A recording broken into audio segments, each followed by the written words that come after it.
Salut, le magazine vraiment design, très déco, absolument mode et terriblement chic. C'est la version française et c'est maintenant.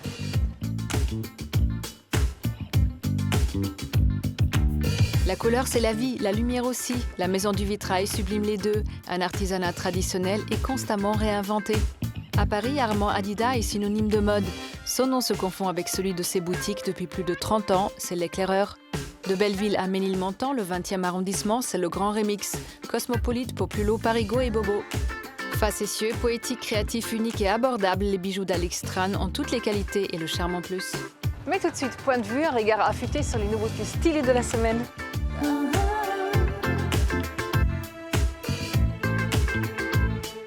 La version numérique de la carte de bibliothèque s'appelle U-Box. C'est un peu le Deezer de la lecture. On paye un abonnement d'une dizaine d'euros par mois pour pouvoir consulter tous les livres du catalogue en illimité sur tablette ou ordinateur. Créée en 2012, la plateforme a déjà 1 million d'abonnés. Qui a dit qu'on ne lisait plus? Un musée dédié à un peintre mais sans aucune de ses toiles, c'est l'atelier de Cézanne. L'émotion est pourtant au rendez-vous dans cette vieille ferme perchée sur la colline des Lauves à Aix-en-Provence. Chaque jour, pendant les 4 dernières années de sa vie, l'artiste y travailla sans relâche. Mobilier, matériel de travail, objets fétiches, tout est resté intact. Calme et attentif comme une grenouille est un best-seller mondial. Le livre de Eileen Snell est paru dans 27 pays. Cette méthode de méditation pour les enfants a été vendue à plus de 150 000 exemplaires en France. Respirer pour déstresser, se concentrer, évacuer ou gérer ses angoisses, l'idée fait son chemin chez les parents comme les enseignants. Le nœud papillon, ça fait un peu coincé. Le nœud papillon en métal, c'est chic. Indémodable, infroissable, en acier ultra léger, il se présente sous plusieurs formes que l'on habille selon son humeur et nommé Adrien, Morgane et Thomas. Les nouveaux meilleurs amis de l'homme élégant sont créés et fabriqués en France par Gustave et compagnie.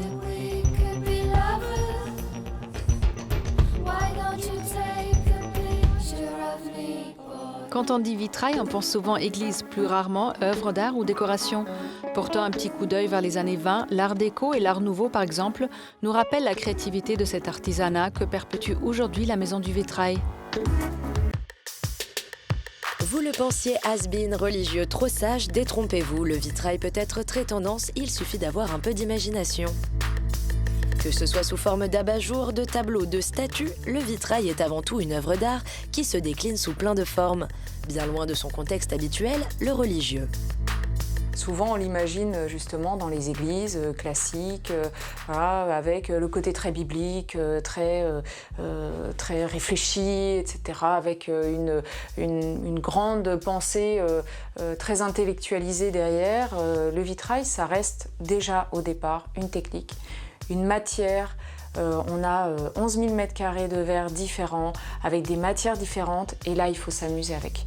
Emmanuelle est maître verrier depuis 16 ans et c'est elle qui a repris la maison du vitrail, l'atelier créé par ses parents en 1973.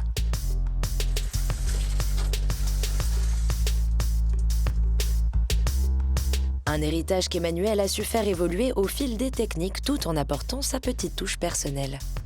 Quand vous avez une technique aussi riche que celle du vitrail, on ne va pas rester cantonné juste à notre rectangle ou à nos dessins de glycine ou de vierge. On va évoluer et ça fait partie du siècle, mais ça fait partie aussi de soi. On a envie de donner autre chose, de proposer autre chose. Et quand on regarde certaines créations d'Emmanuelle, l'ambiance se rapproche plus d'un film de Tim Burton que d'une scène de la Bible. L'artiste travaille souvent en collaboration avec des dessinateurs de BD comme Benjamin Lacombe. Et c'est d'ailleurs avec un crayon et une feuille de papier que tout commence. Je suis en train de faire la maquette, il voulait quelque chose vraiment comme une envolée, des vagues, etc. Et tout en respectant la technique, puisque je sais exactement où je vais passer mes plombs et quel verre je vais lui proposer. Je vais faire la maquette pour pouvoir avoir le premier aperçu déjà du vitrail en taille réduite en dessin. Une fois le dessin réalisé, il va falloir passer à l'étape cruciale, le choix du verre. Emmanuelle se rend dans la réserve de l'atelier, une véritable caverne d'Ali Baba. Dans cet atelier, je viens avec ma maquette et je dis que je fais ma coloration. Donc en fait, je vais choisir tous les verres, des verres de base. Donc là, on peut voir qu'on a un verre qui est légèrement jaune, etc. Moi, je pense que je vais utiliser celui-ci. Donc je sors plusieurs verres différents et je vais vraiment choisir. Bon, souvent, quand on fait sa maquette, on sait déjà où on va et ce qu'on va à peu près utiliser. Les plaques vont ensuite être découpées en morceaux. Donc là, le dessin, on va faire un agrandissement. Un agrandissement sur un calque, déjà au départ, juste les traits de découpe. Et ensuite, on va le reproduire sur le papier bulle. Quand on aura tout découpé et qu'on aura notre calibre, on va venir le poser sur notre verre et ensuite, on va faire la découpe du verre. Un gigantesque puzzle qu'en plus d'assembler, il va falloir peindre pièce par pièce pour apporter des reflets ou alors pour tout simplement créer une forme. Alors on peut le faire à la vaporisation, on peut déformer le verre, on peut faire ce qu'on veut en fait. Enfin, dernière étape, l'assemblage des différents morceaux du puzzle en fonction de la taille. Mieux vaut avoir suivi une formation d'acrobate.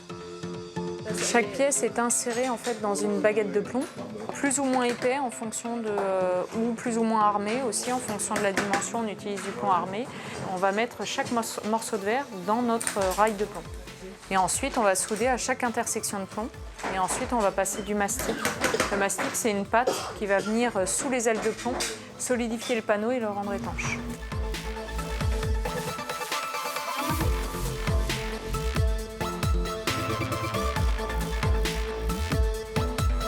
Et voilà notre vitrail terminé, prêt à être installé à la place qui lui a été réservée, et pas forcément là où on l'attend.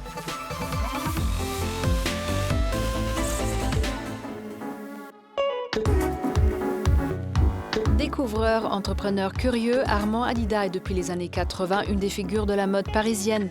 S'il n'est pas lui-même un créateur, c'est un inventeur, celui du concept store.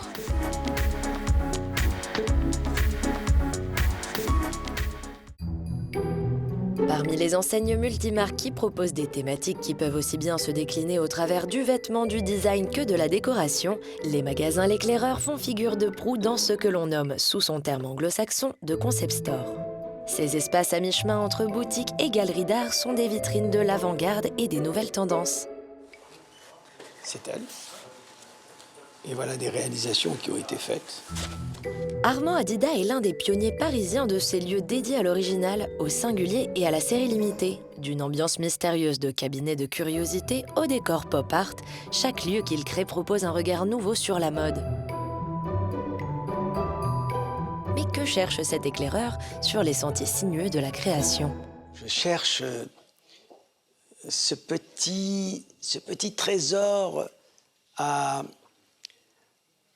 mettre en valeur et à partager avec ce public. Je cherche ce texte bien écrit, cette note de musique qui soit parfaite, en harmonie. Pour ce faire, on se doit d'être toujours à la recherche. D'une part, avec cette obligation de devoir surprendre, séduire, si on en a le pouvoir, étonner si on en a le courage, déranger s'il le faut. Oui, parce qu'en fait, c'est ce qu'on fait. C'est mode, art, design. C'est avec Martine, son épouse, qu'Armand Adida collabore depuis les années 80 pour prédire l'avenir des tendances et des modes. Ce duo cherche au travers des créateurs les visions de demain et se place comme l'intermédiaire, le trait d'union avec son public en quête de nouveautés. Avec Martine, c'est une longue histoire d'amour, de passion partagée. Aussi, Martine est la première cliente, la première spectatrice, la première personne à séduire. Elle représente le public, elle représente aussi ces personnes qu'on voit finalement après sur le terrain. C'est déjà un filtre aussi. Donc, passionné quand on l'est, on peut toujours déborder, on peut toujours aller un petit peu plus vite que la musique. Et Martine m'aide à tempérer un peu plus les choses, à mesurer un peu. Qu'il s'agisse d'un de ces 5 espaces de vente parisiens ou du petit dernier de Los Angeles, Armand Adida aime mettre en scène ce qu'il nomme ses destinations et réinvente les codes de la vente afin de renouer la confiance quelquefois perdue entre le vendeur complaisant et l'acheteur indécis. Il était important de reconstruire la relation entre le client et le vendeur, redonner une autre position au vendeur. Ce vendeur qui vient vraiment accompagner, conseiller et aider à découvrir les objets recherchés. Nous avons pu gagner ce pari et faire en sorte que le client est finalement revenu vers le vendeur avec une demande d'assistance. Et c'est ça qui a renoué, cette relation renouée a reconstruit justement cette trame qui avait été vraiment très, très abîmés. Loin des standards, Armand et Martine Adida aiment mettre en lumière des créateurs atypiques qui préfèrent garder une certaine confidentialité pour s'adresser à une clientèle d'initiés. La singularité de l'offre de l'éclaireur se résume aussi à mettre l'accent sur ces collections qui restent confidentielles, ces collections qui osent. La définition du luxe, pour nous, se résume à la maîtrise de la distribution et à la rareté d'un produit. Ça mérite peut-être aussi le titre de « voilà quelque chose de précieux, voilà quelque chose de luxueux ». Précieux, luxueux, je pense que c'est assez harmonieux comme adjectif. Alors, à savoir si la curiosité est un vilain défaut pour Armand Adida, la réponse est sans équivoque. Il faut avoir cette curiosité. Il faut essayer de comprendre, particulièrement pour toutes ces pièces qui nous sont offertes avec une histoire. Il faut essayer de remonter l'histoire. La curiosité est essentielle, elle doit nous accompagner, et parce qu'elle nous instruit, elle nous enrichit. Donc à en croire cet éclaireur de tendance, quel que soit le prix dont il faudra s'acquitter pour obtenir le précieux article, vous n'en repartirez pas moins riche, tout du moins d'une histoire.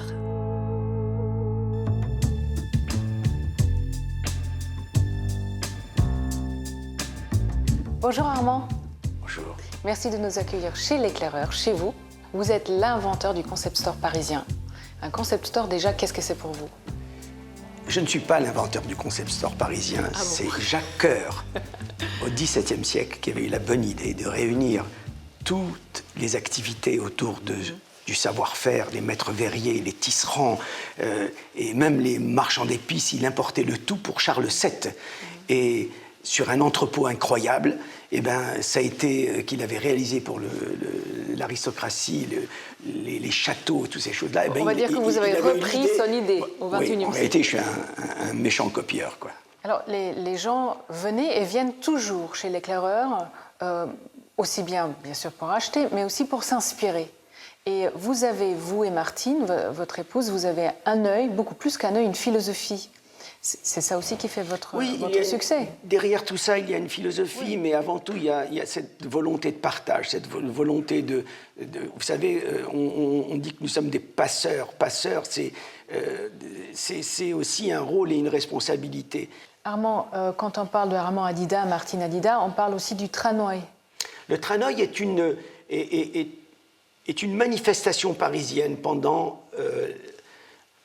je vais faire plaisir à notre ministre de la Culture, pendant la semaine de la mode, on ne dit plus la Fashion Week, plus jamais, et pendant ces Fashion Week parisiennes, nous avons le rôle de proposer à beaucoup de jeunes créateurs qui viennent de toutes les directions de participer et de montrer leur travail, et d'inviter d'un autre côté tous les acheteurs, les multimarques du monde entier avec les grands magasins, à venir s'approvisionner, à venir découvrir, à venir s'inspirer, réfléchir sur le travail de tous ces jeunes créatifs. Comment ça s'est passé avec Martine, votre femme? Comment étaient vos débuts?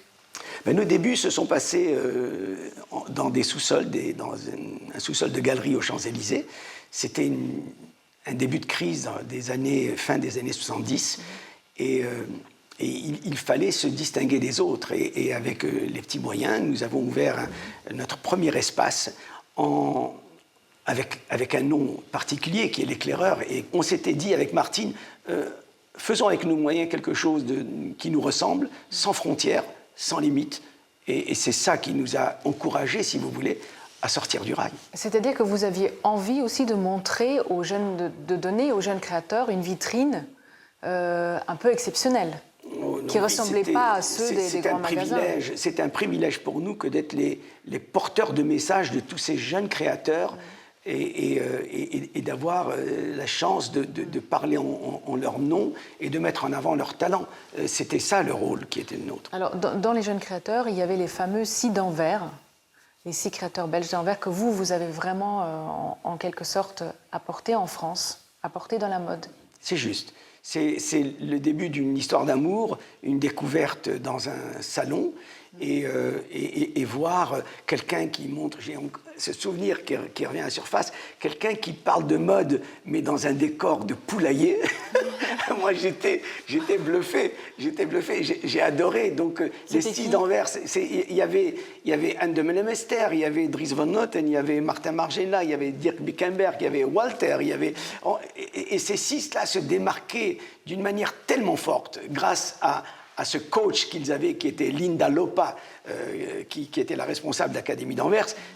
Ils amenaient un autre langage. Tout ce mouvement nouveau offrait à la femme une autre facette. Vous savez, la femme, c'est ce diamant merveilleux et rare qui peut briller sous toutes ses facettes d'une manière différente. Et c'est ça la magie et le pouvoir de la mode. C'est vous donner à vous, les femmes, la possibilité de vous différencier d'un jour à l'autre. Armand, puisqu'il faut résumer, si on pourrait dire un mot de la fin, à quoi il se résume?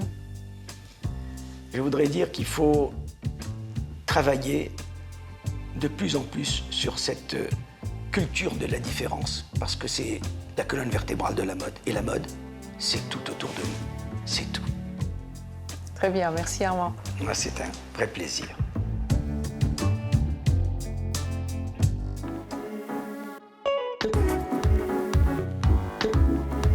Métissés et parigots, créatifs et commerçants, bobos et populos, de Belleville à Charonne en passant par Ménilmontant, le 20e est surtout terriblement vivant et surprenant. Préparez-vous pour un voyage. Repérage, c'est votre rubrique dénicheuse de bons plans parisiens. Aujourd'hui encore, on a couru, rampé, arpenté, cheminé, exploré pour vous faire découvrir un nouvel arrondissement. Aujourd'hui, direction le cosmopolite 20e. Belleville, Charonne, Ménilmontant, autant d'anciens villages qui composent les quartiers. Les balades sont pleines de découvertes imprévues, atmosphère, couleurs, ambiance, à l'image de la Bellevilloise, et plus particulièrement de la Halle aux Oliviers. Un café-restaurant, salle de concert entouré d'oliviers centenaires, de palmiers, des tables en ferronnerie ou encore des canapés Chesterfield.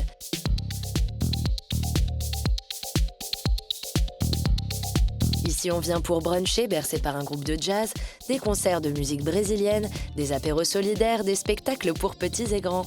Un joyeux mix de culture à l'image de la clientèle. La Bellevilloise, son public, il est hyper mixé. C'est-à-dire que moi, je suis heureux quand je vois des Japonaises qui, enfin, partent du Triangle d'Or pour monter à Ménilmontant. Il y a des Africains, il y a des Italiens, tout ça se mélange complètement. Il y a les gens du quartier aussi, c'est ça mon plus grand bonheur et tout ça. Un endroit libre, énergique et simple qui rappelle ce qu'était la Bellevilloise à sa création en 1877, la première coopérative parisienne. Ça permettait aux gens de venir ici et de trouver des activités qui n'auraient pas pu s'offrir ailleurs sur Paris, mais dans le 20e, il y avait cette concordance qui faisait que les gens venaient soit pour chanter, soit pour boire des verres, soit pour acheter des choses, soit pour se nourrir. C'était un endroit et surtout pour discuter, échanger. Voilà. 150 ans plus tard, la Bellevilloise a su garder cet esprit d'ouverture qui attire toujours autant.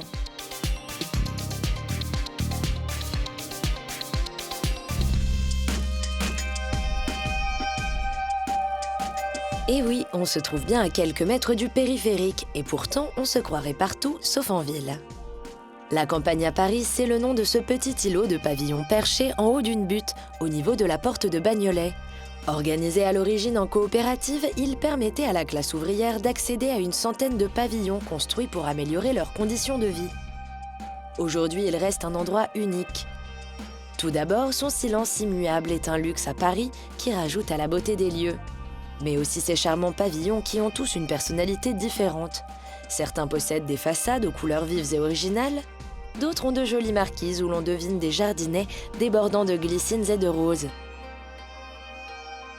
Le plus agréable lors d'une promenade dans ce lieu au perché, c'est l'impression d'être totalement isolé du reste de la capitale.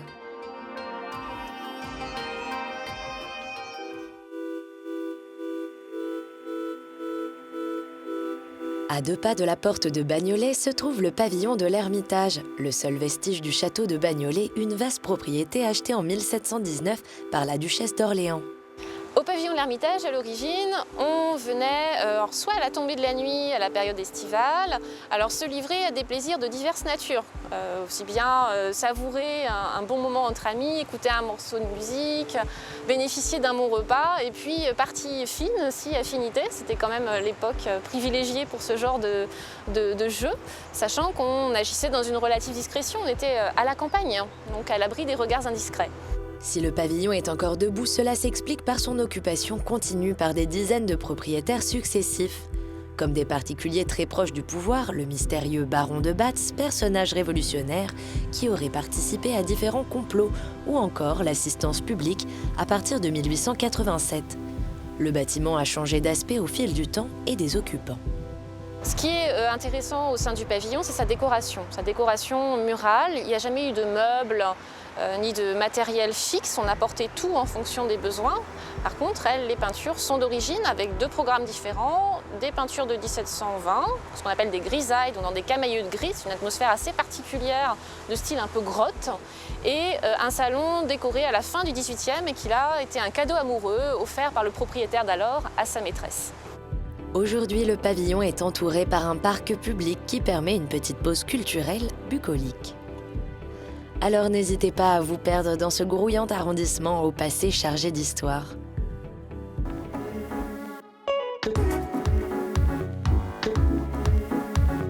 Des bijoux uniques et totalement abordables, ce sont les créations poétiques et enchantées d'Alix Strand. Petite bête qui monte ou fleur en train d'éclore, son travail inventif et artisanal fait la particularité de sa marque Mycène. Bienvenue dans l'atelier d'Alix Strand, alias Mycène, un atelier à la mélodie particulière.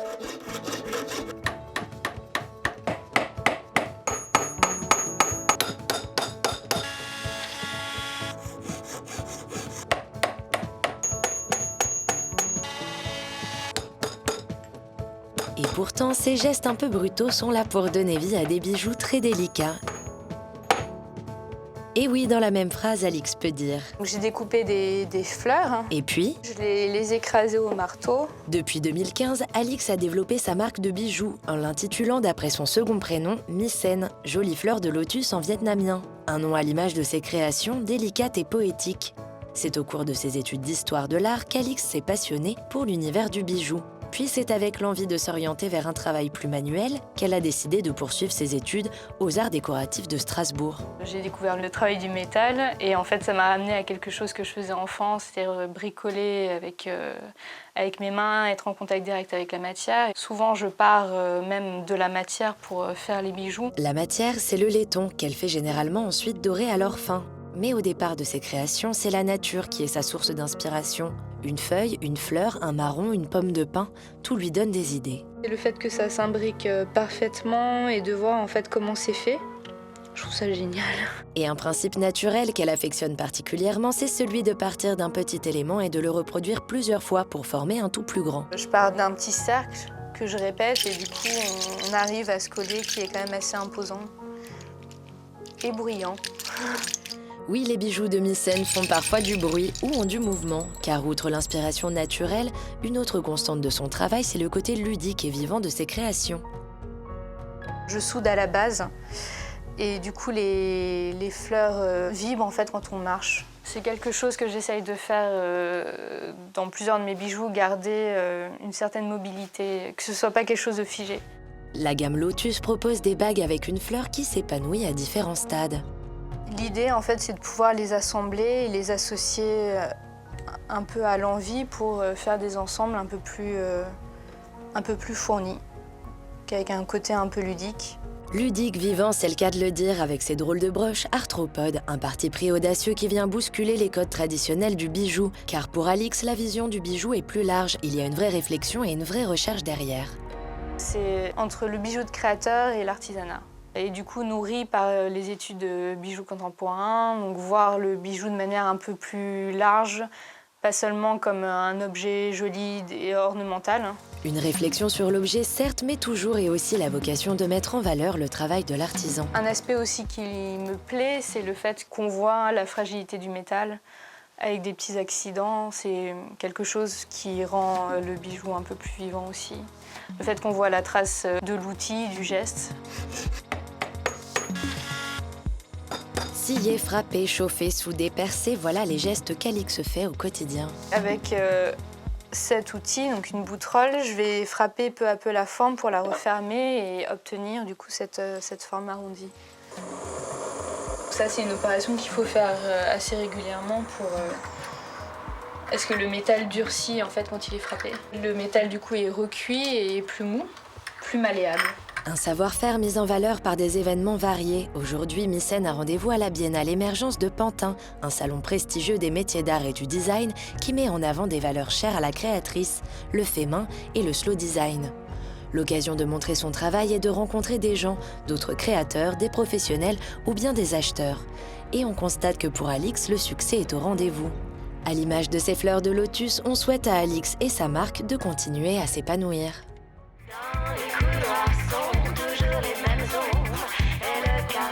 Version française est déjà finie, mais soyez chic toujours et retrouvez-nous la semaine prochaine. Bye!